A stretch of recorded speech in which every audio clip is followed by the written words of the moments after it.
السلام علیکم۔ جہان داستان میں آپ کا خیر مقدم ہے۔ امید ہے کہ آپ خیریت سے ہوں گے۔ سنگ تراش کی ایپیسوڈ 9 ملاحظہ فرمائیے۔ مانانی کی ہڈی کی گونج اب بھی سنائی دے رہی تھی۔ اس کا اونٹ ہم سے بہت دور نکل چکا تھا۔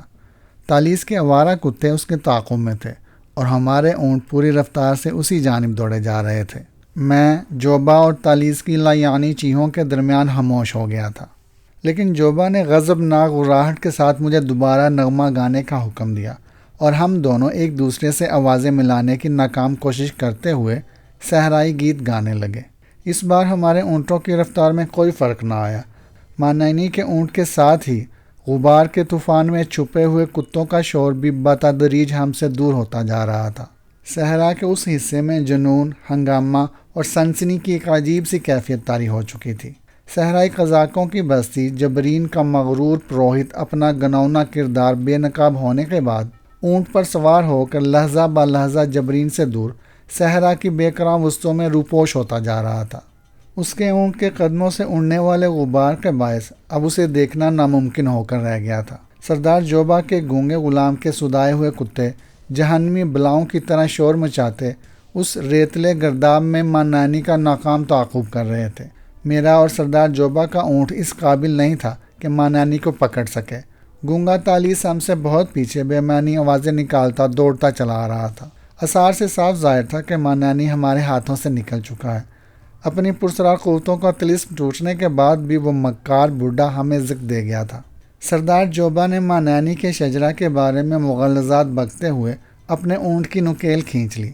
میں نے بھی اس کی تقلید میں ایسا ہی کیا۔ سورج غروب ہونے کے بعد نحوست کا دور شروع ہو جاتا ہے، سردار جوبا جلائی ہوئی آواز میں کہہ رہا تھا۔ رات کا اندھیرا غلطیوں اور غلط فیصلوں کا وقت ہوتا ہے، اور میں نے کل اندھیرا پھیلنے کے بعد ہی یہ فیصلہ کیا تھا کہ صبح کی روشنی میں مانانی کا مقدر طے کیا جائے گا، اور دیکھ لے کہ یہ فیصلہ غلط ثابت ہوا۔ مانانی مہلت پا کر فرار ہو چکا ہے۔ جبرین والے مانانی کے منظر ہیں سردار، وہ اس کے لہو سے اپنی پیاس بجھانا چاہتے ہیں۔ میں نے دھیمی آواز میں مانانی کے اس ازلی حریف کو اکسایا۔ یہ بے رحم صحرا اسے نگل جائے گا، جوبا غسیلی آواز میں بولا۔ مانانی اب اپنی قوتوں سے محروم ہو چکا ہے۔ جبرین والے اب اس کے طلسم سے آزاد ہیں۔ وہ کبھی لوٹ کر ادھر نہ آئے گا۔ شاید تم ٹھیک کہتے ہو۔ پھر جوبا نے اپنا اونٹ بستی کی طرف گھما لیا۔ مانانی کا اونٹ اب صحرا میں بہت دور جا چکا تھا۔ غبار کا طوفان دھندلا چلا تھا اور مانانی کے تعاقب میں جانے والے کتوں کی خونخوار غراہٹیں بھی معدوم ہو چکی تھیں۔ یہ توسیہ کی کہانی کیا تھی؟ بستی کی طرف واپس جاتے ہوئے کچھ دیر کی خاموشی کے بعد جوبا نے اپنا اونٹ میرے اونٹ کے برابر میں لاتے ہوئے چونک کر پوچھا، کیا وہ کہانی سچی ہے سردار؟ میں نے گہرا سانس لے کر کہا۔ اس کا راز عام ہوتے ہی جبرین والے بپھر گئے۔ اگر مانانی کا مقدر ساتھ نہ دیتا تو وہ بڑی بے بسی کی موت مارا جاتا۔ راؤن کے لڑکوں کے تیور بہت خراب تھے، سردار جوبا کہہ رہا تھا۔ ہم دونوں کے اونٹ تیز رفتاری کے ساتھ دوڑتے رہے۔ جبرین کی پرسرار بستی کے دھندلائے ہوئے آثار تیزی کے ساتھ نمایاں ہوتے جا رہے تھے۔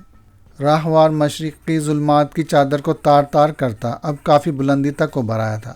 سورج کی کرنوں میں صحرا کی ناقابل بیان روایتی تمازت رچی ہوئی تھی اور ہم دونوں کے بدن پسینوں میں ڈوب چلے تھے۔ میں دیکھ رہا تھا کہ جوں جوں بستی قریب آتی جا رہی ہے، سردار جوبا پر عجیب سی بے چینی کی لہر طاری ہوتی جا رہی ہے۔ اس کے بشرے پر فکر و تشویش کی پرچھائیاں لرزاں نظر آ رہی تھیں۔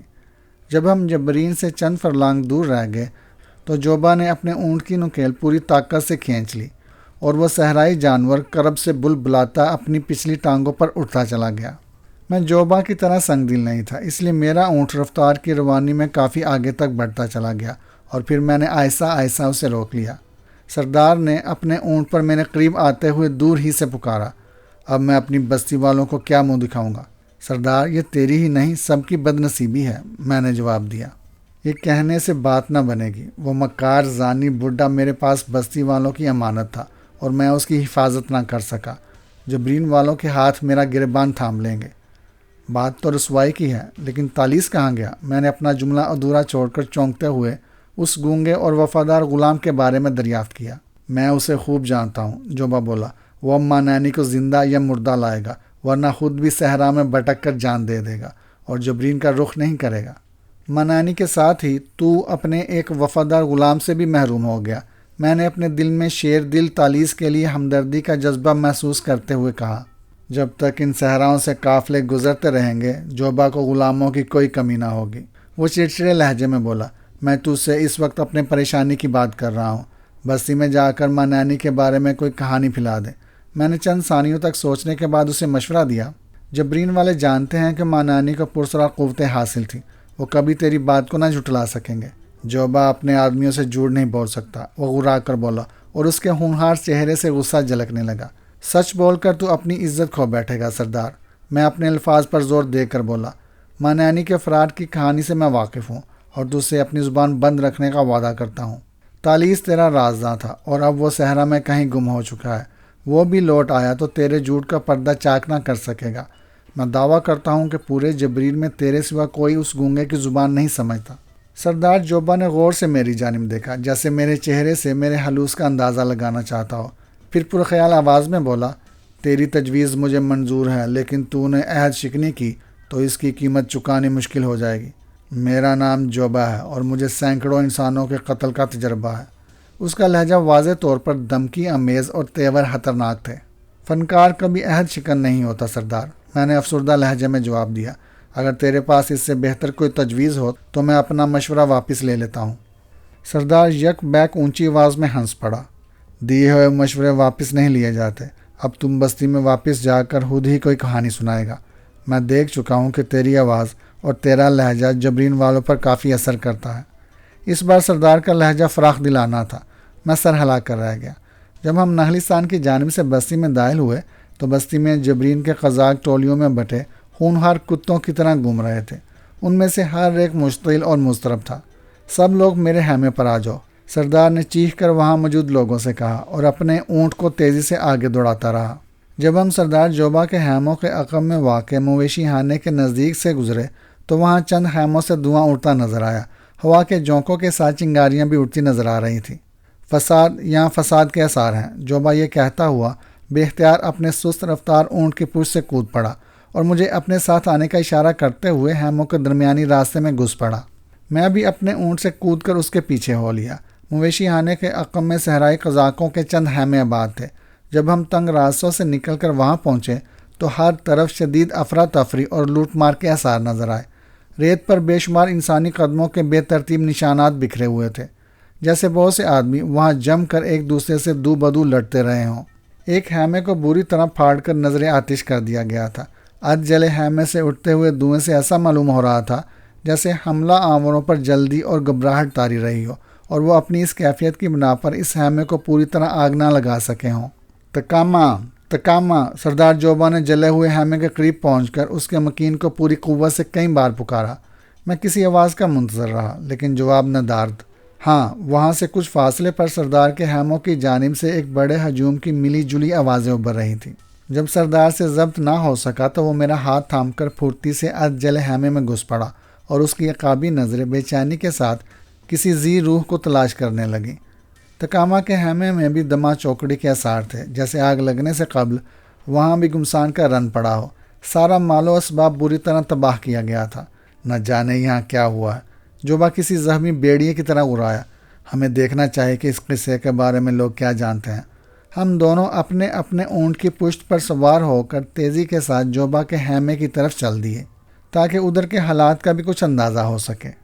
سردار جوبا کے وسیع خیموں کے سامنے والے میدان میں جبرین کے بے شمار قزاق پھیلے ہوئے تھے۔ ان سب کے تیور بگڑے ہوئے تھے اور ان کی بے چین نگاہوں میں انتظار کی کیفیت نمایاں تھی۔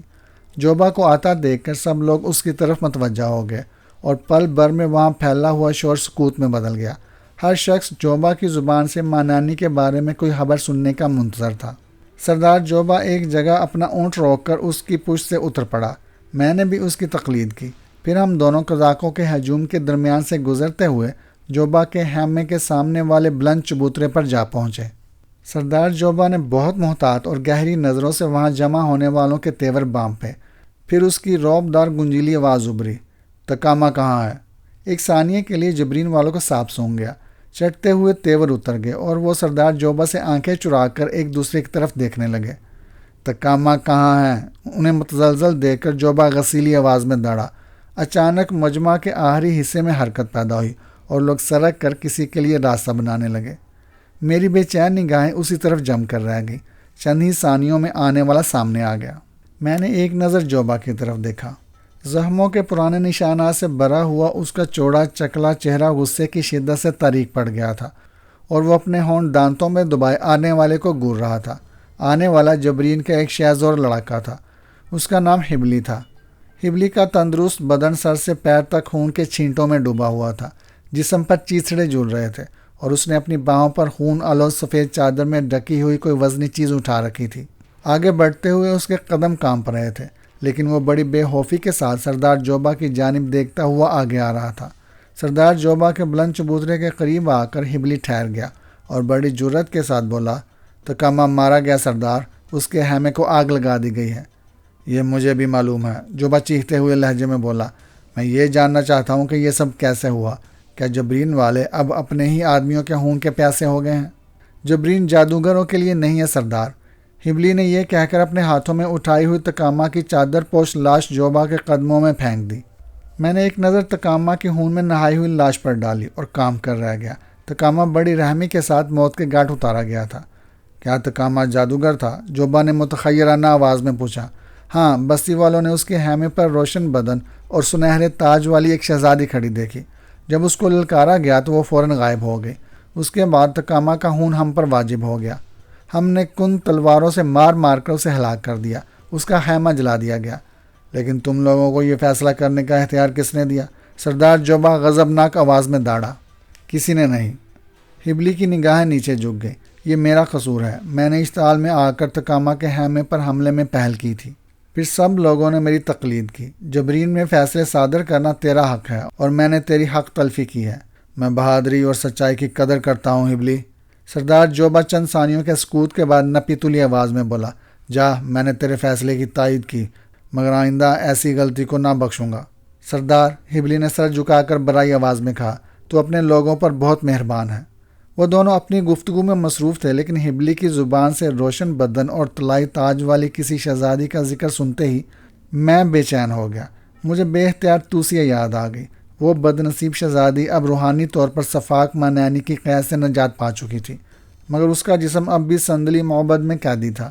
مانینی کی بے بسی، قید اور فرار کے پے در پے واقعات نے مجھے اتنی مہلت ہی نہیں دی تھی کہ میں اپنی پیاری توسیہ کے بارے میں کچھ سوچ سکتا۔ سردار، جبرین والے اب مانینی کے منتظر ہیں۔ ہبلی نے اپنی جان بخشی کے بعد جبرین والوں کے جذبات کی ترجمانی کرتے ہوئے خوشامدانہ لہجہ میں جوبا سے کہا۔ مانینی کا نام آتے ہی جبرین والوں میں ایک اضطراب کی لہر دوڑ گئی۔ مانینی، سردار جوبا نے چڑھتے سورج کی طرف چہرہ بلند کر کے گمگیر آواز میں کہا، اس ناپاک اور ملعون بڈھے کی کہانی تم حسین سے سنو گے۔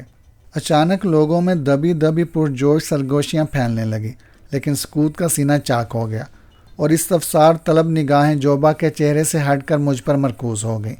میں نے فوری طور پر اپنے حواس کو مجسمہ کیا اور لوگوں پر اثر انداز ہونے کے لیے توسیہ کی قید سے کہانی شروع کرنے کا فیصلہ کرتے ہوئے بلند آواز میں بولا، جبرین میں بسنے والے مقدس آگ کے پجاریوں، کیا تم جانتے ہو کہ تمہاری تاریخ کیا ہے اور تم اس صحرائے شکم کے اس گوشے میں گمنامی کی زندگی کیوں بسر کر رہے ہو؟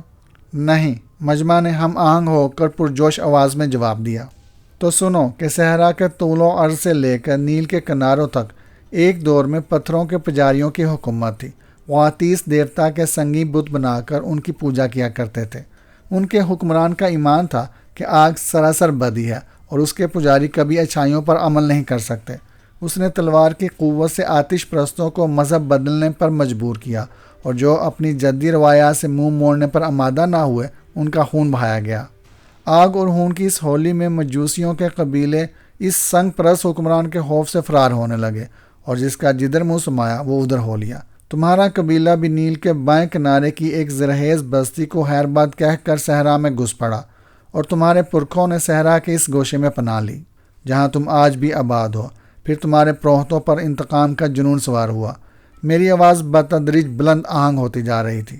جبرین والے ہماتن گوشت بنے ہوئے تھے۔ حیرت سے ان کے دہانے کھلتے جا رہے تھے۔ میں نے اپنی بات جاری رکھی۔ جبرین میں اس وقت آتش پرستوں کے بڑے بڑے پروہت جمع تھے اور وہ اپنے اختلافات کو بلا کر دن رات اس عمارت کی تعمیر میں مصروف ہو گئے جہاں آج بھی مقدس آگ روشن رہتی ہے اور جس آتش قدے میں تم عبادت کرتے ہو۔ وہاں آگ روشن کرنے کے بعد سارے پروہت اس آتش قدے میں جا گھسے۔ کسی کو معلوم نہ تھا کہ وہ اندر کیا کر رہے ہیں۔ کئی دن گزر گئے لیکن سنگ پرستوں کے حکمران پر تمہارے پروہتوں کا کوئی وار نہ چلا۔ پھر انہوں نے اپنے علم سے سراغ لگایا کہ اس بادشاہ کی ایک ہی لڑکی ہے جس سے اسے بے انداز محبت ہے۔ اس شہزادی کا نام توسیہ تھا۔ تمہارے پروہت اپنے عمل سے اس لڑکی کی روح کو اس کے جسم سے الگ کر کے قید کرنے میں کامیاب ہو گئے۔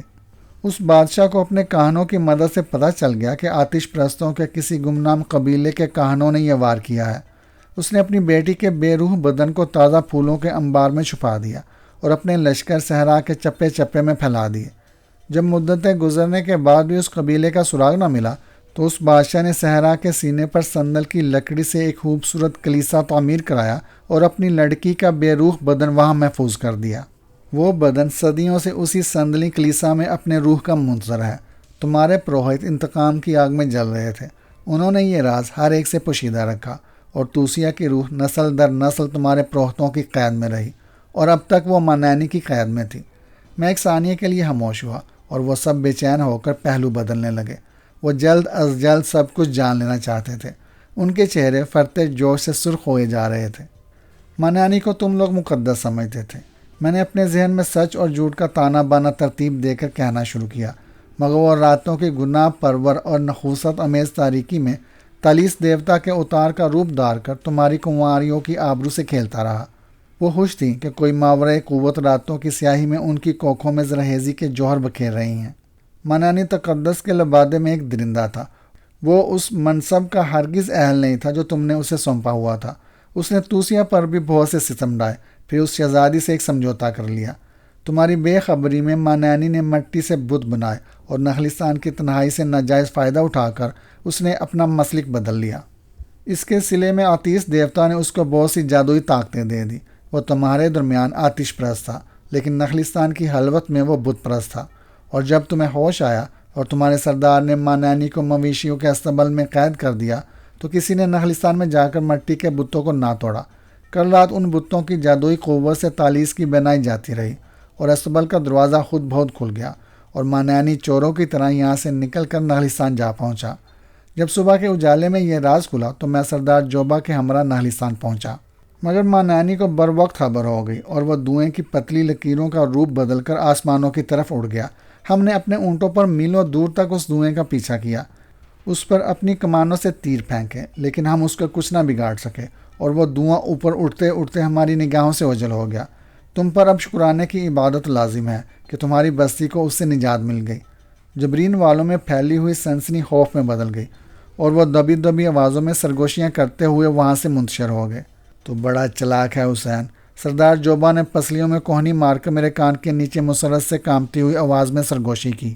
مجھے معلوم نہ تھا کہ تو اتنے اعتماد سے جھوٹ بول لیتا ہے۔ میں نے اس کی طرف دیکھا اور مسکرا کر رہ گیا۔ تھوڑی ہی دیر میں وہ میدان بالکل صاف ہو گیا اور ہم تکامہ کی ادھڑ ہوئی لاش کو اسی چبوترے پر چھوڑ کر خیمے میں واپس آ گئے۔ خیمے میں پہنچ کر جوبا والہانہ انداز میں مجھ سے لپٹ گیا اور جذبہ احسان مندی سے برائی ہوئی آواز میں بولا، حسین تو جو چاہے مجھ سے مانگ لے، آج میں تجھے منہ مانگا انعام دوں گا۔ مجھے اس وقت صرف تنہائی کی ضرورت ہے سردار، میں نے اپنی توسیہ کی یاد کی کسک محسوس کرتے ہوئے کہا۔ سردار جوبا نے میرے شانے اپنی مٹھیوں میں جکڑ کر ایک جھٹکے کے ساتھ مجھ سے الگ کیا اور میرے چہرے پر نظریں گاڑ کر بولا، تو سنگ تراش ہے نا حسین؟ ہاں سردار، وہی میرا فن ہے اور وہی میری زندگی۔ تو مجدہ ہو کر آج سے میں تجھے جبرین میں سنگ تراشی کی اجازت دیتا ہوں۔ تجھ سے کوئی نہ پوچھ سکے گا کہ تو پتھر کے بت کیوں تراشتا ہے۔ جوبا، میں اس سے بغل گیر ہو گیا۔ اس وقت تنہائی تیرا منہ مانگا انعام ہے۔ جوبا میری گرفت سے نکلتے ہوئے بولا، میں جا رہا ہوں، میری کنیزیں کئی روز سے میری منتظر ہیں اور مجھے آج کی رات جشن کا انتظام بھی کرنا ہے کیونکہ میری بستی کو مانینی کے شکنجے سے نجات ملی ہے۔ اور میں اس وسیع خیمے میں تنہا رہ گیا۔ سورج کی تیز کرنیں خیمے کی کھڑکیوں سے گزر کر اندر چکا چوند پیدا کر رہی تھی۔ میں نے آگے بڑھ کر کھڑکیوں کے چرمی پردے گرا دیے اور خود توسیہ کے بارے میں سوچتا ہوا قلین پر آ بیٹھا۔ میری جستجو کا ایک مرحلہ طے ہو چکا تھا۔ مانینی اپنے لوگوں کے ہاتھوں ذلت اور رسوائی کا داغ کھا کر بے سر و سامانی کے عالم میں صحرا کی بے رحم وسطوں میں فرار ہو چکا تھا۔ اس کی پرسرار قوتوں کا طلسم بکھر چکا تھا اور میری توسیہ کی مظلوم روح اب اس کی قید سے آزاد ہو چکی تھی۔ میں انتظار کے کرب میں مبتلا قلین پر پہلو بدلتا رہا۔ میرے کان فضا میں کانسی کی گھنٹیوں کے مانوس ترنم کے منتظر تھے اور نگاہیں توسیہ کے پرجمال شاہانہ پیکر کی جھلک دیکھنے کے لیے بےتاب تھیں۔ پردوں کی سرسراہٹ اور ذرا سی آہٹ پر میں چونک پڑتا تھا، مگر انتظار کے لمحات بڑھتے ہی جا رہے تھے۔ میں بے چین ہو کر خیمے سے باہر نکل آیا اور سمت کا تعین کیے بغیر آہستہ آہستہ صحرا کی طرف چل پڑا۔ اس وقت میری سماعت مفلوج ہو چکی تھی۔ نگاہوں کے سامنے توسیہ کا تصوراتی پیکر روپ بدل بدل کر لہرا رہا تھا اور مجھے کچھ علم نہ تھا کہ میں کدھر جا رہا ہوں۔ پھر اچانک ایک نسوانی آواز نے مجھے چونکا دیا، حسین۔ اس آواز میں حیرت تھی، محبت کی مٹھاس تھی، وصل کی لذت تھی، اور اس سے پہلے کہ میں اپنی تصوراتی دنیا سے باہر آ کر پکارنے والے کو پہچانتا، ایک گداز اور حرارت میں ڈوبا ہوا پیکر بدن مجھ سے لپٹ گیا۔ یک بیک میری سماعت سے دھند کے پردے ہٹ گئے اور میں نے خود کو جبرین کی چوپال کے قریب پایا۔ میں نے اپنے بدن سے لپٹی ہوئی لڑکی کو بمشکل خود سے الگ کیا اور اسے پہچانتے ہی مجھے شدید ذہنی جھٹکا لگا۔ وہ جبرین کے سردار جوبا کی قہر کی ماری ہوئی بیٹی زینو تھی، جسے اپنے باپ کی زندگی میں ہی محض میری خاطر اس چوپال میں پھینک دیا گیا تھا۔ حسین، تو بڑا سنگ دل ہے، زینو میرے سینے پر گونسا مارتے ہوئے روحان سی آواز میں بولی۔ قزاقوں کے سردار کی لڑکی کے چہرے پر اس وقت بے آبروئی کی وحشت سوار تھی۔ آنکھوں میں بھیانک بے رونقی اور سرد مہری رچی ہوئی تھی۔ حسین زلفیں گرد و غبار کی وجہ سے الجھ کر بدوضع ہو چکی تھی، مگر اس کے بڑے بڑے رخساروں پر اس وقت بھی زندگی کی شفق رنگ تازگی بکھیر رہی تھی۔ اس کے ورم آلود گلابی ہونٹ اور برہنہ شانوں کے نیلے نیلے داغ جبرین کے ہوس پرست بیڑیوں کے ستم کی کہانی سنا رہے تھے۔ زینو، میں تجھے لینے آیا ہوں، میں نے اپنی ندامت کو چھپاتے ہوئے جلدی سے کہا۔ وہ وحشت ناک آواز میں زور سے ہنس پڑی۔ جبرین کی روایت ہے کہ چوپال والیوں کو کوئی گھر نہیں لے جاتا۔ تو جوان ہے اور تیری راتیں بھی کٹھن گزرتی ہوں گی۔ آجا، آج جبرین والوں پر شاید شراب بند کر دی گئی ہے، اس لیے میں آزاد ہوں۔ جلدی سے چوپال میں آجا، ورنہ نشے میں ڈوبے ہوئے بیڑیے مجھے چھین کر لے جائیں گے۔ چوپال میں آنے والا ہر شخص مجھ پر ٹوٹتا ہے۔ سردار کی بیٹی سے کھیل کر وہ بڑا فخر محسوس کرتے ہیں۔ میں نے مضبوطی سے اس کا ہاتھ تھام لیا۔ تو جوبا کی بیٹی بن کر اس کے خیمے میں رہے گی۔ میں ان میں سے نہیں ہوں جو نشہ کر کے اپنے مقام سے گر جاتے ہیں۔ سن، تو بڑا پاک باز ہے۔ وہ آگے جھک کر اپنی پیشانی میرے چہرے سے ٹکا کر ہنسیانی آواز میں بولی۔ منانی مر جائے تو بستی والے تجھے اس کی جگہ پروہت بنا دیں گے۔ یہ کہہ کر اس نے ایک جھٹکے سے اپنا ہاتھ میری گرفت سے آزاد کرایا اور قہقہے لگاتی چوپال کی طرف بھاگ گئی۔ میں کئی ثانیوں تک حالیو ذہنی کے عالم میں وہاں کھڑا رہا، پھر تھکے ہوئے قدموں سے آگے بڑھنے لگا۔ زینو نے اس وقت ذہنی طور پر مجھے بہت پریشان کر دیا تھا، اور میں توسیہ کے بارے میں سوچنے کے ساتھ ہی اپنے وجود پر بھی ندامت محسوس کر رہا تھا۔ میں نے حالات کے چنگل میں پھنس کر جس طرح زینو کو اعلیٰ کار بنایا تھا، وہ رویہ میرے لیے سہانے روح تھا۔ زینو کی آمد نے میرے اس حابیدہ احساس کو پوری شدت سے بیدار کر دیا تھا۔ بستی میں اب جا بجا مشعلیں روشن ہونے لگی تھی۔ رات کی پھیلی ہوئی سیاہی میں آسمان پر جلملاتے ہوئے ستارے نمودار ہو رہے تھے۔ بستی کے وسط سے واپس لوٹتے ہوئے میں نے محسوس کیا کہ جبرین کی فضا آوارہ کتوں کے شور سے محروم ہو چکی ہے۔ اس کے ساتھ مجھے تالیس کا خیال آیا۔ وہ گونگا حبشی اپنی کوتاہی کا داغ مٹانے کے لیے جان کی بازی لگا کر صحرا میں جا گھسا تھا، اور شاید اس کو ساتھ لیے بغیر جبرین کے کتے بھی واپس نہ آتے۔ سردار جوبا اپنے خیمے میں بڑی بے چینی سے میرا انتظار کر رہا تھا۔ اس کے ہاتھ میں شراب سے لبریز مٹی کی سراہی موجود تھی، اور ایک کنیز ہولے ہولے اس کی پشت سہلا رہی تھی۔ تو کہاں چلا گیا تھا حسین؟ جوبا نے مجھے دیکھتے ہی سوال کیا۔ بستی تک گیا تھا، میں نے مزمل لہجے میں کہا۔ کیا کسی پر دل آ گیا ہے؟ جوبا اس وقت بہت زیادہ مسرور تھا۔ جوبا، میں تیری بیٹی کے لیے اداس ہوں۔ کیا تو اس سے شادی کرے گا؟ جوبا نے حیرت سے پوچھا۔ نہیں، میں اسے تیری بیٹی ہی کے روپ میں دیکھنا چاہتا ہوں۔ نہیں، جوبا سراہی پھینک کر کھڑا ہو گیا اور غسیلی آواز میں بولا، چوپال میں جانے والیاں کبھی اپنے گھروں کو واپس نہیں جاتی۔ یہ تجویز میرے لیے ایک گالی ہے۔ تو میرا سر قلم کر دے، میں نے بے دلی سے کہا۔ نہیں، تو میرا دوست ہے۔ جوبا ہنس پڑا۔ زینو کو بھول جا، اب وہ بازاری عورت ہے، اور وہاں آج رات آتش کدے میں ایک خاص عبادت ہوگی جہاں بستی کا پروہت بھی چنا جائے گا۔ پھر ساری رات جشن ہوگا، مانانی پر فتح کا جشن۔ وہ اپنی آنکھیں دبا کر مسکرایا۔ جوان اور نوخیز کنیزوں کے جلوے آج تجھے مدہوش کر دیں گے۔ میں حالیو ذہنی کے عالم میں اس کی طرف دیکھتا رہا۔ پھر جوبا وہاں سے چلا گیا اور میں اس وسیع خیمے میں تنہا رہ گیا۔ وہاں صرف ایک مشعل جل رہی تھی، اور اس کی لو کے ساتھ گھٹتے بڑھتے سائے اس خیمے میں طاغوتی قوتوں کی جنگ کا سما پیدا کر رہے تھے۔ میں کافی دیر تک بے چینی کے ساتھ توسیہ کو یاد کرتا رہا۔ میرے لیے اس کی طویل غیر حاضری سخت الجھن اور تشویش کا باعث تھی۔ جس دن سے میں نے اسے دیکھا تھا، جب بھی اسے دل کی گہرائیوں سے یاد کیا، وہ ہمیشہ میرے پاس آئی تھی۔ اس وقت تو وہ ماں نانی کی قید میں تھی، لیکن اب وہ آزاد ہو چکی تھی، اور آزادی ملنے کے باوجود وہ میرے پاس نہیں آئی تھی۔ ان حالات میں بنت نیل کی جانب سے میری تشویش بالکل برحق تھی، لیکن مجبوری یہ تھی کہ میں اس روح کی تلاش میں کسی سے مدد نہیں لے سکتا تھا، اور میرے لیے یہ سراغ پانا مشکل تھا کہ وہ اس وقت صحرائے اعظم کے کس گوشے میں اور کس حال میں ہے۔ میں انہی خیالات میں کھویا ہوا تھا کہ اچانک خیمے میں کسی کے قدموں کی دمک گونجی اور میرا دل بے اختیار دھڑک اٹھا۔ میں نے سر گھمایا تو سردار جوبا نشے کی حالت میں میری جانب بڑھا رہا تھا۔ اس کے قدموں میں لڑکھڑاہٹ نمایاں تھی، آنکھیں خمار سے ہونے کبوتر کی طرح سرخ ہو رہی تھی، اور اس کے چہرے پر ہولناک چمک کوند رہی تھی، اور اس کے سر پر کسی پرندے کی کھال پڑی ہوئی تھی۔ جوبا، میں نے خلاف توقع اسے موجود پا کر متخیرانہ لہجے میں کہا، چلو، آتش کدے میں عبادت شروع ہو چکی ہے، ذرا ہی دیر میں محبت کے دیو ہیکل دروازے بند ہونے والے ہیں۔ وہ میرے قریب آ کر ٹھہری ہوئی مگر قدرے باری آواز میں بولا۔ جوبا نشے کی حالت میں بہت خطرناک ہو جاتا تھا۔ اس عالم میں وہ بحث کرنے والوں کے لیے قہر مجسم ثابت ہوتا تھا۔ میں اپنی جگہ سے اٹھا اور اس کے ہمراہ خیمے کے عقبی دروازے سے کھلی فضا میں نکل آیا۔ یہاں سے ہم دونوں الگ الگ اونٹوں پر سوار ہو کر بستی کے آخری سرے کی جانب روانہ ہو گئے۔ روانگی سے قبل جوبا نے میرے سر پر بھی ایک کپڑا ڈال دیا تھا۔ بستی میں ہر طرف غیر معمولی روشنی پھیلی ہوئی تھی۔ بیشتر خیموں اور مکانوں کی چھتوں پر شکاری باز پھڑ پھڑا رہے تھے۔ جبرین والوں نے اپنے روایتی طریقے پر اپنے پالتو باز کے ایک ایک پنجے میں ڈوری باندھ کر اپنے مکانوں کے سب سے بلند حصوں پر چھوڑ دیے تھے، اور وہ تیز آوازیں نکال کر باری باری بلندی کی جانب پرواز کرنے کی کوشش کر رہے تھے، لیکن ان کے پنجوں سے بندھی ہوئی ڈوریاں انہیں دوبارہ نیچے آ جانے پر مجبور کر رہی تھیں۔ جبرین کی بستی میں اس وقت کوئی ذی روح نظر نہیں آ رہا تھا۔ بستی کے آوارہ کتے اپنے آقا تالیس کے ہمراہ مانانی کے تعاقب میں صحرا میں گم ہو چکے تھے، اور بستی کی عورتیں اپنے خیموں میں دبکی شاید آرام کر رہی تھیں۔ تھوڑی ہی دیر میں ہم بستی سے نکل آئے اور کچھ فاصلے پر آتش کدے کی عمارت نظر آنے لگی۔ اس عمارت پر دل کھول کر چراغاں کیا گیا تھا، اور یہ چراغاں جبرین والوں کے لیے عیاشی سے کم نہ تھا، کیونکہ جبرین والے مشعلوں میں جانوروں کی چربی جلایا کرتے تھے، جس کا حصول اس لقودق صحرائی خطے میں جوئے شیر لانے سے کم نہ تھا۔ آتش کدے کے برابر میں ایک بہت وسیع احاطہ تھا، جس پر ترپالوں سے سایہ قائم کیا گیا تھا۔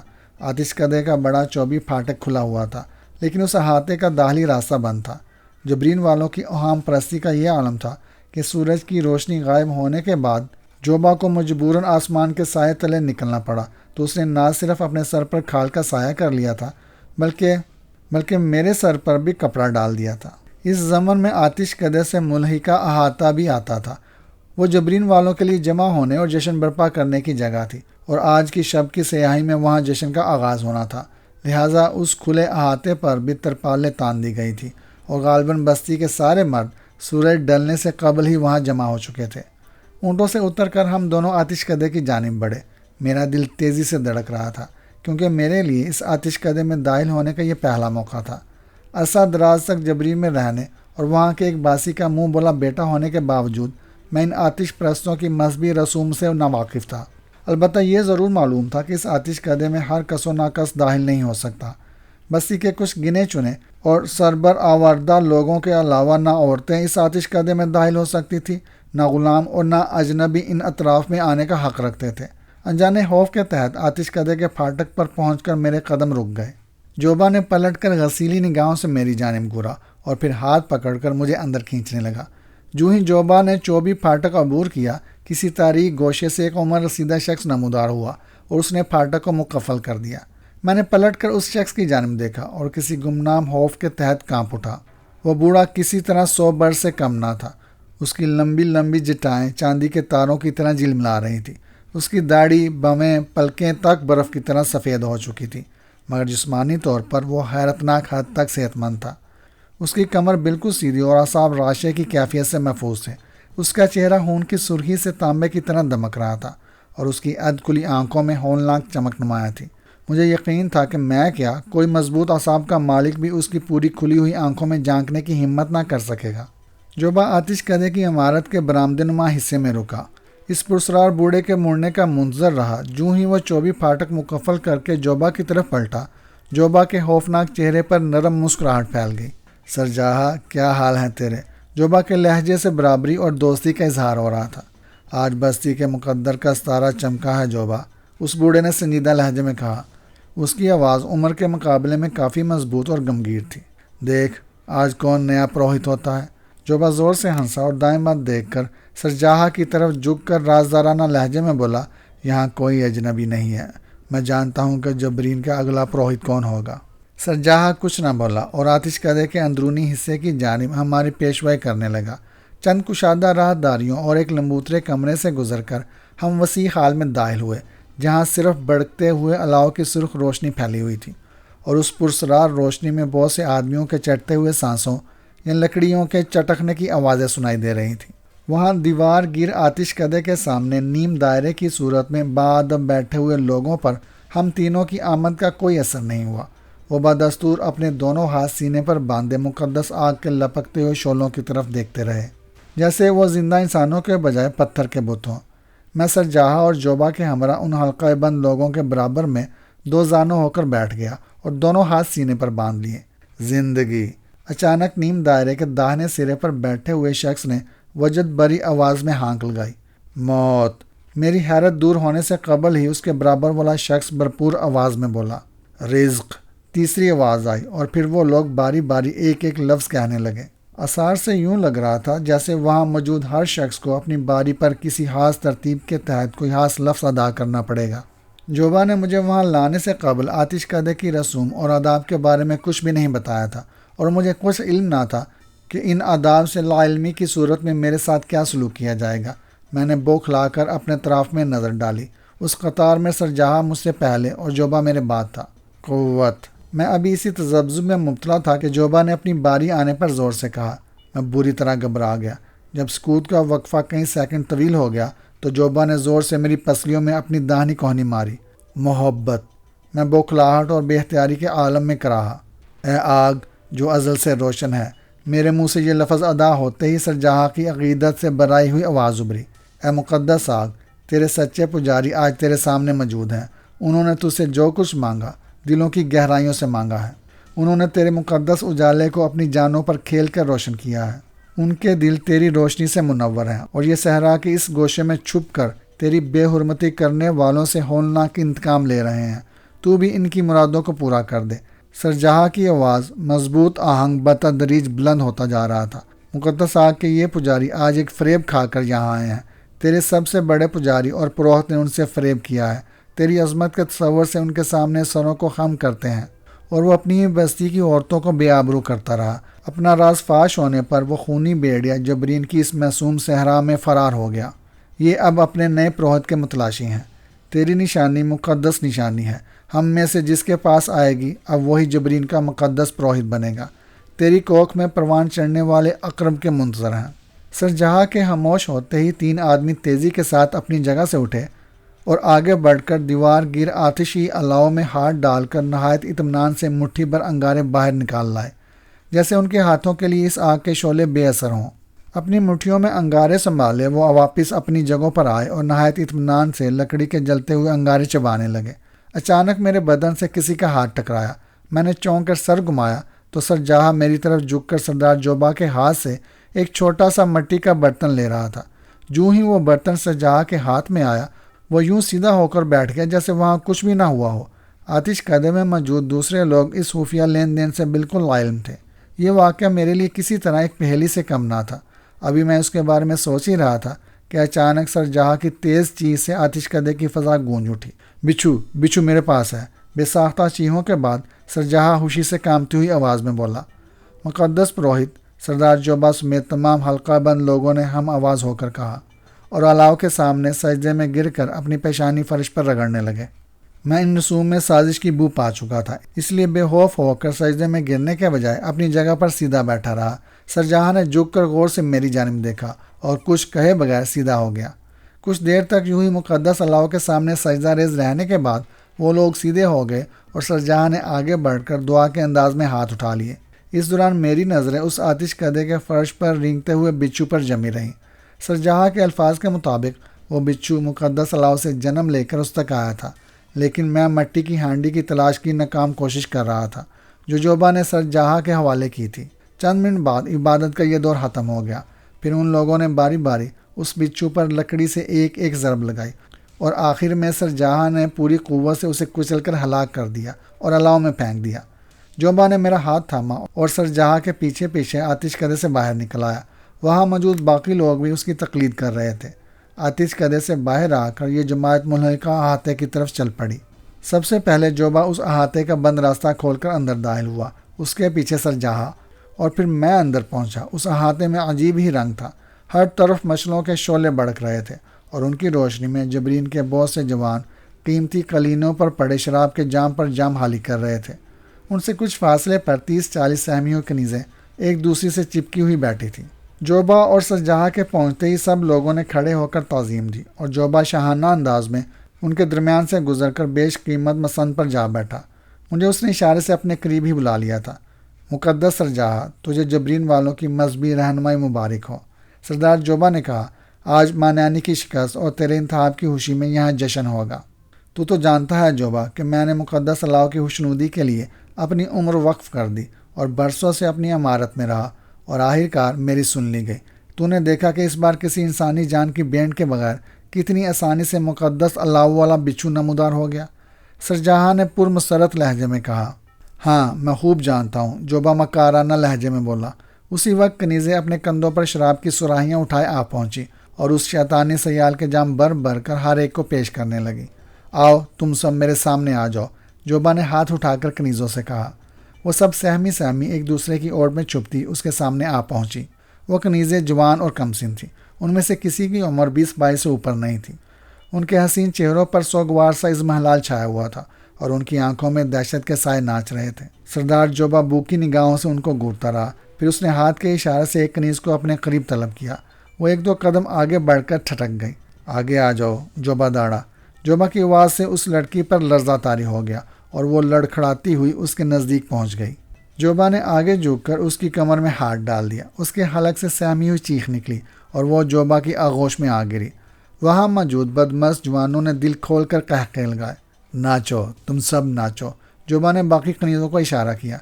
دہشت زدہ جسم اور سہمے ہوئے قدم جنبش میں آئے اور جبرین کے بدمست جوانوں کے حلق سے نکلنے والی کرہیں آوازیں ان کے قدموں کا ساتھ دینے لگی۔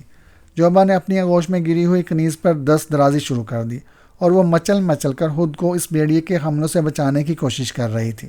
جب وہ جوبا کے قابو میں نہ آئی تو جوبا نے جلا کر اس کے بدن سے کپڑے نوچ ڈالے اور بے رحمی کے ساتھ اسے اپنے ساتھیوں میں دبوچ کر اس کے نرم و نازک رخساروں میں اپنے دانت پیوست کر دیے۔ اس کے حلق سے دردناک چیخ نکلی اور وہ اپنی پوری قوت مجتمع کر کے جوبا کی گرفت سے آزاد ہو کر ناچتی ہوئی کنیزوں کے جرمنڈ میں جا گری۔ یہ دیکھ کر سفید بالوں والا نیا پروہت سرجہاں بجلی کی سی صورت سے اپنی جگہ سے اچھلا اور ایک مشعل سنبھال کر فرش سے اٹھتی ہوئی کنیز پر جا سوار ہوا۔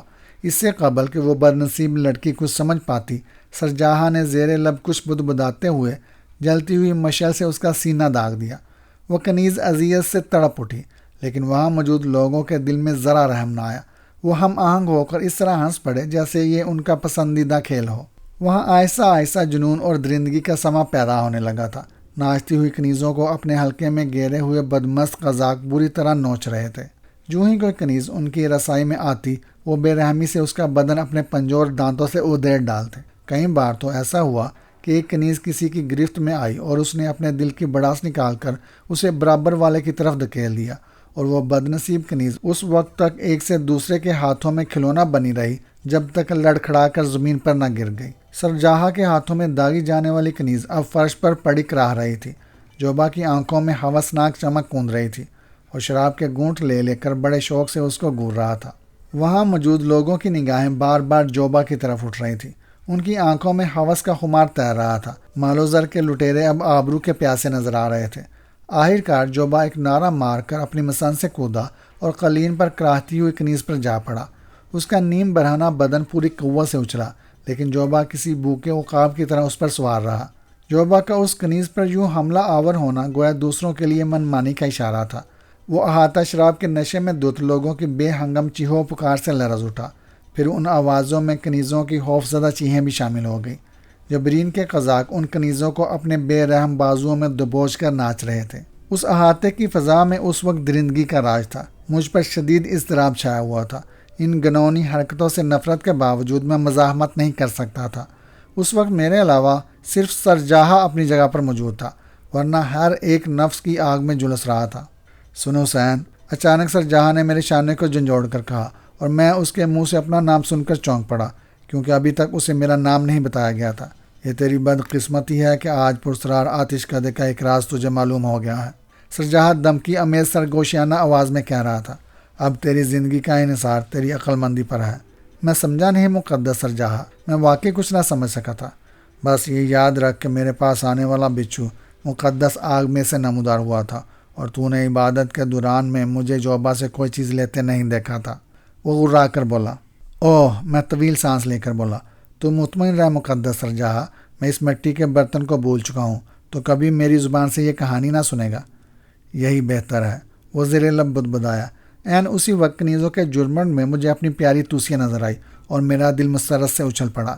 میں نے غیر ارادی طور پر سرجہاں کی طرف دیکھا، گو وہ اپنی چندیائی ہوئی آنکھوں سے ناچتے ہوئے شیطانی پیکروں کو ہی دیکھ رہا تھا، لیکن اس کے انداز سے یہ ظاہر نہیں ہو رہا تھا کہ توسیہ اسے نظر آ رہی ہے۔ میں بے قرار ہو کر اپنی جگہ سے اٹھ گیا۔ توسیہ نے مسکرا کر ہاتھ کی جنبش سے مجھے اپنے پیچھے آنے کا اشارہ کیا، اور مڑ کر باہر جانے والے راستے کی طرف چل دی۔ میں جوں ہی آگے کی طرف لپکا، کسی نے پوچھ سے میری گردن دبوچ لی۔ میں نے خوف اور جلاہٹ کے ملے جلے تاثرات کے تحت پیچھے مڑا تو سرجہاں کا خوفناک چہرہ سامنے موجود تھا۔ کہاں جا رہا ہے؟ جبرین کی ان پرکیف محفلوں کے کچھ آداب ہوتے ہیں۔ سورج کی روشنی پھوٹنے سے پہلے کوئی اس احاطے سے باہر نہ جا سکے گا۔ اس کا لہجہ سرد اور خوفناک تھا۔ میں پیشاب کرنے جا رہا ہوں، میں نے اپنی گردن اس حبیس بڈھے سے چھڑاتے ہوئے کہا۔ تو جھوٹا ہے، وہ گرج کر بولا۔ یہ نہ بھول کہ اب میں جبرین کا پروہت اور مقدس اللہ کا رکھوالا ہوں۔ میرے پاس بہت سی قوتیں ہیں، اور میں جانتا ہوں کہ تو اس وقت یہاں سے کیوں نکلنا چاہتا ہے۔ میری گردن ابھی تک سرجہاں کی گرفت میں تھی۔ میں نے بمشکل سر گھما کر دیکھا تو توسیہ نکاسی کے راستے کے قریب میری منتظر تھی، اور غسیلے انداز میں میری اور سرجہاں کی کشمکش کو دیکھ رہی تھی۔ اسے متوجہ پا کر میرا حوصلہ بڑھ گیا۔ چھوڑ دے سرجہاں، میرے منہ آنے والوں کا انجام تجھے خوب معلوم ہے۔ منانی اس وقت بھی پاگل کتے کی طرح بھوکا پیاسا صحرا میں بھٹک رہا ہوگا۔ توسیہ کی موجودگی کے احساس نے اس وقت مجھ میں بھی بلا کے قوت ارادی اور بے خوفی پیدا کر دی تھی۔ ایک ثانیے کے لیے سرجہاں کے چہرے کا رنگ متغیر ہو گیا، اور اس نے میری گردن چھوڑ دی۔ اسے رہائی پاتے ہی میں اچھل کر بھاگا، لیکن میرے پیر کسی چیز میں الجھ گئے، اور میں منہ کے بل گرتے گرتے بچا۔ میں نے جھک کر دیکھا تو وہاں کچھ بھی نہ تھا۔ میں نے اپنی جگہ کھڑے کھڑے قدم ہلائے، اور مجھے محسوس ہوا کہ میرے قدم کسی نادیدہ جال میں پھنس چکے ہیں۔ سرجہاں کے ہونٹوں پر خبیث مسکراہٹ پھیلی ہوئی تھی، جیسے وہ میری الجھن سے لطف اندوز ہو رہا ہو۔ سردار جوبا سمیت وہاں موجود دوسرے لوگ اس الجاؤ سے بالکل ہی لا علم تھے، اور اپنی بدمستیوں میں مصروف تھے۔ بدنصیب کنیزوں کے جسموں سے لباس نوچے جا چکے تھے۔ نازک اور گداز جسموں پر بے شمار خراشیں پڑ چکی تھیں، لیکن وہ اب بھی چیخ چیخ کر اپنی مدافعت کی ناکام کوشش کر رہی تھیں۔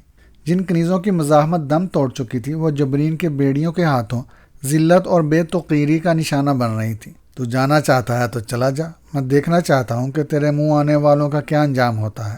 سرجہاں میری جلاہٹ اور بے بسی سے لطف اندوز ہوتے ہوئے بولا۔ میں نے بے بسی سے توسیہ کی جانب دیکھا، اور وہ کسی سبک رفتار پرندے کی طرح ہوا کے دوش پر اٹھ کر تیرتی ہوئی میری طرف آنے لگی۔ سرجہاں نے چونک کر نتنے سکیڑے، جلدی جلدی گہرے سانس لیے، اور گھبرا کر خود کلامی کے انداز میں بڑبڑانے لگا۔ روح، یہ صدیوں پرانی روح کی بو یہاں کیسے آ پہنچی؟ یہاں کون سی روح آ گھسی ہے؟ توسیہ نے میرے قریب آ کر تیزی سے میرے گرد 2 چکر لگائے، اور میرے پاؤں اس نادیدہ جال سے آزاد ہو گئے۔ پھر وہ سرجہاں کی طرف گئی۔ مجھے توسیہ کا دانا ہاتھ فضا میں بلند ہوتا نظر آیا، اور اسی کے ساتھ سرجہاں ایک رہا چیخ مارتا مسندوں کے اوپر جا گرا۔ اس کی چیخ اتنی شدید تھی کہ نشے اور بدمستی کے خمار کے باوجود سب لوگ چونک پڑے۔ سب سے پہلے سردار جوبا اس کنیز کو چھوڑ کر اٹھا، اور برائی ہوئی آواز میں بولا، سرجہاں، کیا بات ہے؟ وہ کون ہے جو جبرین کے مقدس پروہت کو چیخنے پر مجبور کر رہا ہے؟ یہاں ایک روح آ گھسی ہے جوبا، سرجہاں اٹھتے ہوئے بولا۔ اس کے ہونٹ کئی جگہ سے پھٹ چکے تھے، اور اس کی آواز میں خوف کی لرزش نمایاں تھی۔ روح؟ جوبا نے حیرت سے دہرایا۔ جبرین میں بدروحوں کا کیا کام؟ اس وقت تک توسیہ میرے ساتھ نکاسی کے راستے کی طرف چل پڑی تھی۔ تیرا غلام حسین منحوس ہے جوبا، سرجہاں تیز آواز میں بولا۔ اسی کی وجہ سے مجھ پر کسی نادیدہ قوت نے وار کیا ہے۔ میں یہاں کسی صدیوں پرانی روح کی بو بھی محسوس کر رہا تھا۔ مجھے شک ہے کہ نیل کی شہزادی توسیہ کی روح حسین پر فریفتہ ہے۔ اس صدیوں کی قیدی روح نے مانانی کو برباد کیا، اور اب مجھ پر وار کیا ہے۔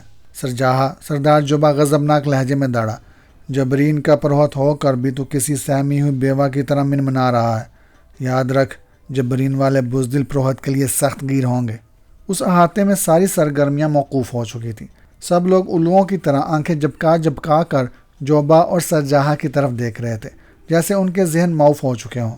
حسین جاتا ہے تو جانے دے، جوبا کہہ رہا تھا۔ وہ اب کسی کا غلام نہیں ہے۔ نہیں، وہ جبرین کا راز جان چکا ہے۔ وہ یہاں سے گیا تو دنیا جان جائے گی کہ صحرا کے اس گوشے میں آتش پرست صحرائی قزاقوں کی کوئی بستی آباد ہے۔ سرجہاں کی آواز میرے کانوں میں آئی۔ جوبا کا جواب میں نہ سن سکا اور توسیہ کے ہمراہ اس احاطے سے باہر نکل آیا۔ یہ کہانی ابھی جاری ہے۔